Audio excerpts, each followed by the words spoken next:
Hello friends, நான் இன்னைக்கு வந்து ப்ளூ லிப்ஸோட எபிசோட் 9 வந்து அப்லோட் பண்ணலான்னு இருக்கேன். அதுக்கு முன்னாடி யாராவது ப்ரீவியஸ் எபிசோட் பார்க்காம இருந்தீங்கன்னா, அந்த எபிசோட்ஸோட லிங்க்கை வந்து என்னோட டிஸ்கிரிப்ஷனில் மென்ஷன் பண்ணுறேன். அதை கிளிக் பண்ணி ப்ரீவியஸ் எபிசோடு பார்த்துட்டு அதுக்கப்புறமேட்டுக்கு இந்த எபிசோடை பார்க்க வாங்க. அப்போ தான் கதை புரியும். இப்போ வாங்க எபிசோட்குள்ளே போகலாம். இந்த எபிசோடோட ஸ்டார்டிங்கில் வந்து நம்ம ஊசிஷன் வந்து டெங் எங்கேயோ கிளம்பிட்டான்ற வருத்தத்தில் வந்து ஒரு பார், அதாவது ப்ளூ மூன் பாரில் வந்து செம்மையாக குடிக்க ஆரம்பிச்சிட்டான். அவனை சுற்றி வந்து எல்லா பொண்ணுங்களும் வந்து உட்காந்துருக்காங்க. இருந்தாலும் வந்து நம்ம ஊசிஷன் வந்து அங்கே வழியில் வந்து டெங்கை தேடிட்டு இருக்கும்போது அவனோட ஃபோனுக்கு கால் பண்ணி, நீ எங்கே போன, ஏன் ஃபோன் பண்ணால் எடுக்க மாட்டேங்கிற அப்படின்னு சொல்லிட்டு அவன் வந்து டெங்குக்கு வந்து வாய்ஸ் மெசேஜ் அனுப்புவான். அனுப்பிட்டு வந்து திருப்பி தேட ஆரம்பிச்சிருவான். இது எல்லாத்தையும் வந்து அவன் குடிச்சிக்கிட்டே வந்து யோசிச்சு பார்த்துட்ருக்கான். அவன் எங்கே தான் போனான் அப்படின்னு சொல்லிட்டு யோசிச்சு பார்த்துட்ருக்கான். அப்போ அவன் கூட சுற்றி இருக்க பொண்ணுங்கள்லாம் வந்து அவனை வந்து பேட் டச் பண்ண ஆரம்பிச்சிட்டாங்க. அவனை வந்து செடியூஸ் பண்ணுறதுக்காக வந்து கையெல்லாம் வந்து அவன் மேலே போட்டுட்டு நல்லா என்னமோ பண்ணிகிட்டு இருக்காங்க. ஆனால் ஊசிஷன் வந்து அதெல்லாம் கண்டுக்கவே இல்லை. அவன் என்ன பண்ணுறான்னா வந்து அங்கே இருக்க ஒயினை ஃபுல்லாக வந்து எடுத்து எடுத்து குடிச்சிக்கிட்டே இருக்கான். குடிச்சிட்டு அதுக்கப்புறமேட்டுக்கு அந்த பாரை விட்டு வெளியில் வந்து சிகரெட்டும் பிடிக்க ஆரம்பிச்சிட்டான். அதுக்கப்புறமேட்டு நம்ம ஊசிஷன் வந்து அவங்க அக்காவை பார்க்க போகிறான். பார்த்துட்டு அங்கே அவங்க அக்காவுக்கு வந்து மெடிசன் தேவைப்படணுன்றதுனால அந்த ட்ராயர்லேருந்து எடுக்கிறதுக்காக போகும்போது அங்கே வந்து நம்ம டெங் வந்து கொடுத்த லெட்டர் வந்து பார்ப்பான். பார்த்துட்டு திருப்பியும் வந்து யோசிச்சு பார்ப்பான். ஏன்னா வந்து ஆக்சுவலாக ஹெங்கு தான் வந்து நம்ம ஊசிஷன்ட்ட வந்து அந்த லெட்டரை கொடுப்பாரு. கொடுத்துட்டு நீ வந்து நல்ல லைஃப் வாழு அப்படின்னு சொல்லிட்டு டெங் சொன்னார்னு சொல்லிட்டு நம்ம ஊசிஷன்ட்ட வந்து சொல்லிட்டு இருப்பாரு. இது எல்லாத்தையும் வந்து நம்ம ஊசிஷன் வந்து அவன் ஹாஸ்பிட்டலில் அந்த லெட்டரை பார்த்தோன்னே வந்து யோசிச்சு பார்த்துட்ருக்கான். ஏன் வந்து அவன் இப்படிலாம் பண்ணான், என்ன ஆச்சு அப்படின்னு சொல்லிட்டு அவன் அங்கேருந்து ஹாஸ்பிட்டல்லேருந்து யோசிச்சு பார்த்துட்டே இருக்கான். பழசு எல்லாத்தையுமே யோசிச்சு பார்த்துட்டு செம்மையாக வருத்தப்படுறான். ஏன்னா அவனுக்குமே வந்து டெங்கை ரொம்ப பிடிக்கும். அதுக்கப்புறமேட்டுக்கு இன்னும் நிறைய விஷயங்களை வந்து அவன் யோசிச்சு பார்க்குறான். யோசிச்சு பார்த்ததுக்கப்புறம் நம்ம ஊசிஷன் என்ன பண்ணுறான்னா வந்து அன்றைக்கி ஒரு நாள் வந்து நம்ம டெங் வந்து ஊசிஷனை வந்து ஒரு இடத்துக்கு கூட்டிகிட்டு போயிருப்பாரு. அந்த நைட் ஸ்கையெல்லாம் பார்க்க அந்த இடத்துல போய் வந்து உட்காந்துட்டு யோசிச்சு பார்க்குறான். அங்கேயும் வந்து நம்ம டெங் வந்து இதுதான் மூணு, இதுதான் ஜூப்பிட்டர், இதுதான் மார்ஸ்னு வந்து கையை வச்சு அந்த ஸ்கையில் என்னென்ன இருக்கோ வந்து நம்ம ஊசிஷன்ட்ட வந்து சொல்லிவிட்டு அதுக்கப்புறமேட்டுக்கு நீ வந்து உன்னோட நைட்ஸை வந்து வேறு இடத்துல செலவு பண்ணணும், ப்ளூ மூன் பாரில் வந்து செலவு பண்ணக்கூடாது, இந்த மாதிரிலாம் வந்து பாஸ்ட்டில் சொல்லிவிட்டு அதுக்கப்புறமேட்டு கம்பி மத்தாப்பு வச்செல்லாம் விளையாடிட்டு இருந்தது எல்லாத்தையும் வந்து அவன் அதே இடத்துக்கு போய் வந்து அவன் தனியாக உட்காந்துருக்கான். ஏன்னா வந்து டெங் வந்து அவன் ஊருக்கு போயிட்டானா, அதனால வந்து இவன் தனியாக உட்காந்து என்ன பண்ணிகிட்ருக்கான்னா வந்து யோசிச்சுட்ருக்கான். இன்னொரு பக்கம் வந்து நம்ம டெங் வந்து தூங்கிட்டு இருக்கான். அவங்க அம்மா வந்து எழுப்பி விடுறாங்க. எழுப்பி விட்டு செம்மையாக திட்டுறாங்க. 1 மாதம் ஆச்சு, 1 மாதமா நீ வந்து இந்த பெட்டை விட்டு எந்திரிக்கல, எதுக்கு தான் நீ எல்லாம் வளர்ந்தேன்னு தெரில, உன்னெல்லாம் நான் எதுக்கு பெற்றேன்னு தெரில, எந்திரி மரியாதையா அப்படின்னு சொல்லிட்டு நம்ம டெங் வந்து எழுப்பி விட்டுட்டே இருக்காங்க. ஆனால் நம்ம டெங் வந்து எந்திரிக்கிறதாவே இல்லை. எந்திரிச்சாலும் வந்து கண்ணவே திறக்க மாட்டேங்கிறான். அதுக்கப்புறம் அவங்க அம்மா என்ன சொல்கிறாங்க, உனக்கு எத்தனை வயசாச்சு, 30 வயசாச்சு, இன்னும் கல்யாணமும் ஆகலை, பக்கத்து வீட்டில் இருக்க ஆன்ட்டிலாம் வந்து உனக்கு வந்து டேட் செட் பண்ணி வைக்கிறாங்க, ஆனால் நீ போக மாட்டேங்கிற அப்படின்னு சொல்லிட்டு இருக்கான். உடனே வந்து டெங் என்ன சொல்கிறான்னா, அப்படியே வந்து டேட் செட் பண்ணாலும் அந்த பொண்ணுக்கு என்ன பிடிக்காது அப்படின்னு சொல்லிட்டு நம்ம டெங்கும் சொல்ல ஆரம்பிக்கிறான். என்ன சொல்கிற நீ அப்படின்னு சொல்லிட்டு அவங்க அம்மாவை கேட்க ஆரம்பிச்சிட்டாங்க. அதுக்கப்புறமேட்டுக்கு என்ன நினச்சிட்ருக்க, இவ்வளோ நேரம் ஆச்சு, சன் வந்து மேலேயே வந்துருச்சு, இன்னும் தூங்கிட்டுருக்க, போய் எந்திரிச்சு அப்பாவுக்காவது ஹெல்ப் பண்ணலாம்ல, என்ன நினச்சிட்ருக்க அப்படின்னு சொல்லிட்டு அவங்க அம்மா வந்து ஃபுல்லாகவே வந்து புலம்ப ஆரம்பிச்சிட்ருக்காங்க அவனை பார்த்துட்டு. அதுக்கு வந்து அவன் என்ன சொல்கிறான்னா, நம்ம டெங் என்ன சொல்கிறான்னா, எந்த அம்மாவாவது அவனோட பையனை வந்து இப்படி திட்டுவாங்களா அப்படின்னு சொல்லிட்டு அவன் கேட்க ஆரம்பிச்சிட்டான். அதுக்கு வந்து அவங்க அம்மா வந்துட்டு, பையனா, நீ என்ன எத்தனை வயசு ஆச்சு, 30 வயசு இருக்க வரையும் வந்து உன்னை பையனா சொல்லிட்டு இருப்பாங்க, நீ பையன்லாம் கிடையாது, வளர்ந்துட்ட, அதுவும் இல்லாமல் உனக்கு கல்யாணம் ஆகிற வயசு, ஆனால் நீ கல்யாணத்துக்கு ஒரு பொண்ணையும் வந்து பார்க்க மாட்டேங்கிற, வேலையும் செய்ய மாட்டேங்கிற, எதுவுமே பண்ண மாட்டேங்கிற, இங்கேயே 1 மாதம் வந்து பெட்லேயே படுத்து படுத்து தூங்கிட்டு இருக்க, என்ன நினச்சிட்டு இருக்க, எந்திரிச்சு போய் ஹெல்ப் பண்ண அப்படின்னு சொல்லி கேட்குறான். அப்போ தான் வந்து நம்ம டெங் வந்து அவங்க அம்மா கிட்ட, சரி நான் வேலையெல்லாம் செய்கிறேன், அதுக்கு அமௌண்ட் கொடுப்பீங்களான்னு சொல்லி கேட்குறான். அமௌண்ட் வேறு கேட்குதா, உன்னை பெற்று வளர்த்த அப்பா அம்மாவுக்கு நீ வந்து வேலை செஞ்சு கொடுக்க மாட்டே, அதுக்கு பதிலாக அமௌண்ட் கொடுத்தா தான் வேலை செய்வியான்னு சொல்லி அவங்க அம்மா கத்த ஆரம்பிச்சிட்டாங்க. அதுக்கப்புறம் கொஞ்ச நேரம் கழிச்சு டெங்கு வந்து அவங்க அப்பாவுக்கு ஹெல்ப் பண்ணலான்னு சொல்லிட்டு ஃபிஷ் டேங்க்கில் வந்து தண்ணி ஊற்றுறான்.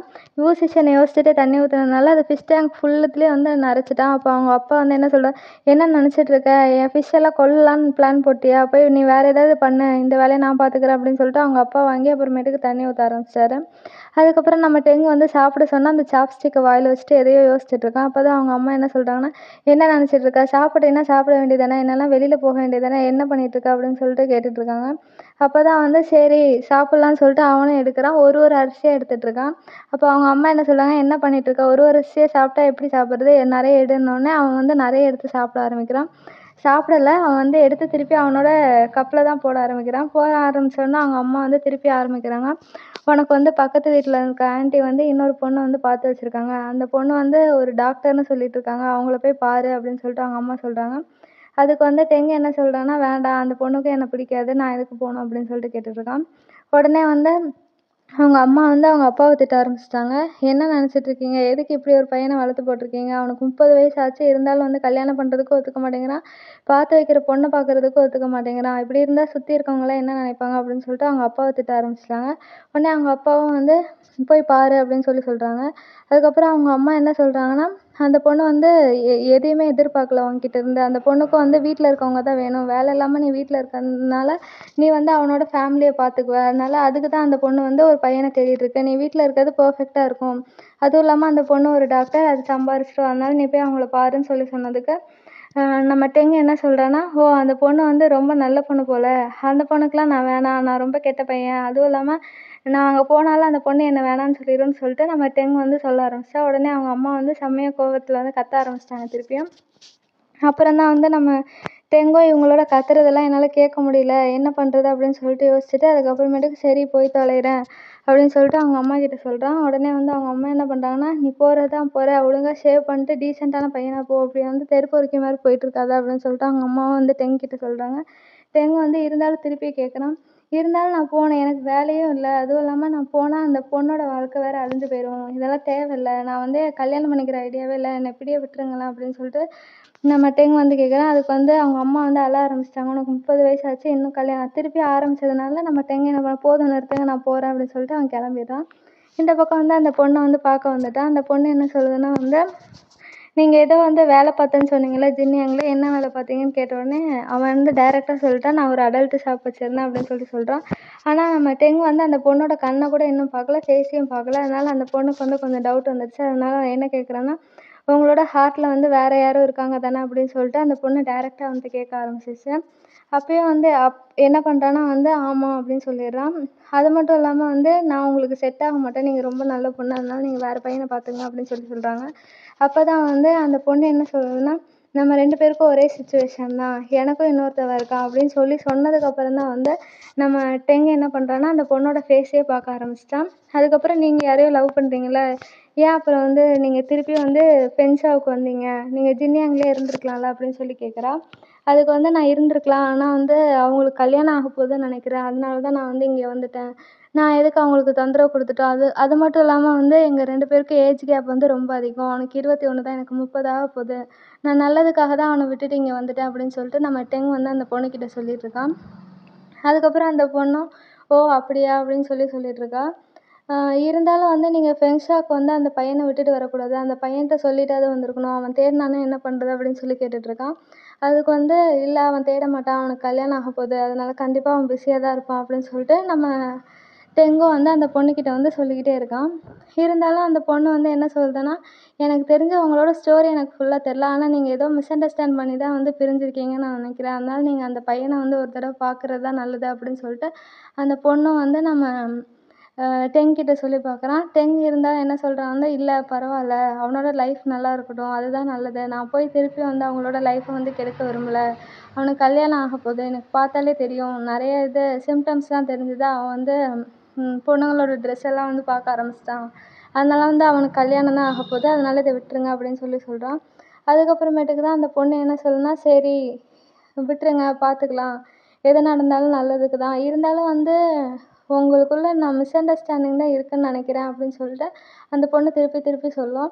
அதுக்கப்புறமேட்டுக்கு வந்து இந்த பக்கம் நம்ம ஊசிஷனோட அக்காவ வந்து காமிக்கிறாங்க. அவங்க வந்து பெட்ல படுத்துட்ருக்காங்க. படுத்துட்ருக்கும்போது நம்ம ஊசிஷன் வந்து சந்தோஷத்துல ஓடி வரான். ஓடி வந்தோனே, "இன்னும் ஒரு பெரிய ஹாஸ்பிட்டல் இருக்கு. அங்க போய் நம்ம வந்து செக் பண்ணோம்னா உங்களோட நோய் சரியாயிடும்னு சொல்றாங்க. போலாமாக்கா?" அப்படின்னு சொல்லிட்டு நம்ம ஊசிஷன் வந்து அவங்க அக்காகிட்ட சொல்றாங்க. உடனே அவங்க அக்காவும், "நல்ல விஷயம் தான். போலாம்" அப்படின்னு சொல்லிட்டு அவங்க அக்காவும் சொல்றாங்க. இருந்தாலும் வந்து, "நீ நெறைய கஷ்டப்படுற. இதெல்லாம் வந்து சரியா?" அப்படின்னு சொல்லிட்டு அவங்க அக்கா வந்து கேட்குறாங்க. அதுக்கு வந்து, "எல்லாம் சரிதான்க்கா. வாங்க போலாம்" அப்படின்னு சொல்லிட்டு கூப்பிட்டுட்ருக்கான்.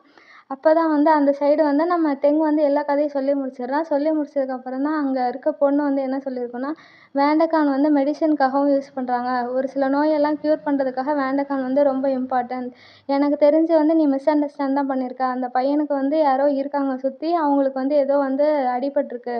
ஏதோ ஒரு நோய் இருக்கு. அதனால தான் அவன் வேண்டக்கான் வாங்க வந்திருக்கணும்" அப்படின்னு சொல்லிட்டுருக்கான். அப்பதான் வந்து நம்ம டெங் என்ன சொல்றான்னா, ஒரு வேளை அவனோட ஒய்ஃப்‌க்கா இருக்கும்" அப்படின்னு சொல்லிட்டு நம்ம டெங் வந்து யோசிக்க ஆரம்பிச்சுட்டான். அப்போ தான் என்ன சொல்கிறான்னா, யாராக இருந்தாலும் வந்து இப்போ வந்து ரொம்ப கஷ்டத்தில் இருக்காங்க. அதுவும் நீ வந்து உனக்கு பிடிச்சவன் வேற சொல்ற. அதனால வந்து நீ என்ன பண்ணுறன்னா, டைரக்ட்டா அவன போய் மீட் பண்ணு. அதான் நல்லது. ஏன்னா வேண்டக்கான்னு இருக்கவங்களுக்கெல்லாம் வந்து லிப்ஸ் வந்து ப்ளூ கலரில் மாறிடும். அதனால தான் வந்து நீ உனக்கு பிடிச்சிருக்குன்னு சொன்ன பையனும் வந்து ப்ளூ லிப்ஸ் போட்டிருப்பான். அவங்க அக்காவுக்கு தெரியக்கூடாதுன்ட்டு. அது மட்டும் இல்லாம இந்த நோய் வந்து க்யூர் பண்ணுறதுலாம் ரொம்ப கஷ்டம். 20% கூட பாசிபிலிட்டீஸ் இல்ல. அதனால இப்ப வந்து அவங்க ரொம்ப கஷ்டத்துல தான் இருப்பாங்க அப்படின்னு சொல்றாங்க. இந்த பக்கமும் ஊசிஷனுக்கு வந்து டாக்டர் சொல்லிட்டாங்க, அவங்கள காப்பாத்துறது ரொம்ப கஷ்டம். அதுவும் இல்லாம ஹார்ட், லங்ஸ் 2மே டிரான்ஸ்பிளான்ட் பண்ணணும். ஆனா டிரான்ஸ்பிளான்ட் பண்றதுக்கான ஹெல்த்தும் வந்து உங்க அக்காகிட்ட இல்ல. அதனால ரொம்ப கஷ்டம். அதனால நீங்க வந்து மென்டலி ரெடி ஆயிக்கங்க அப்படின்னு சொல்லிட்டு அந்த டாக்டர் வந்து ஊசிஷன்ட்ட சொல்லிட்டாங்க. ஊசிஷனுக்கும் வந்து செம்மையா அழுகை வந்துருச்சு. ஆனா அவங்க அக்காகிட்ட காமிக்கக்கூடாதுன்னு அவன் வந்து ஃபேஸ ஃபுல்லா வந்து அப்படியே அமைதியா வச்சுட்டு அப்படியே உள்ள போயிட்டுருப்பான். இன்னொரு பக்கம் வந்து அந்த பொண்ணு என்ன சொல்லும்னா, "நீ நீ போய் பாரு."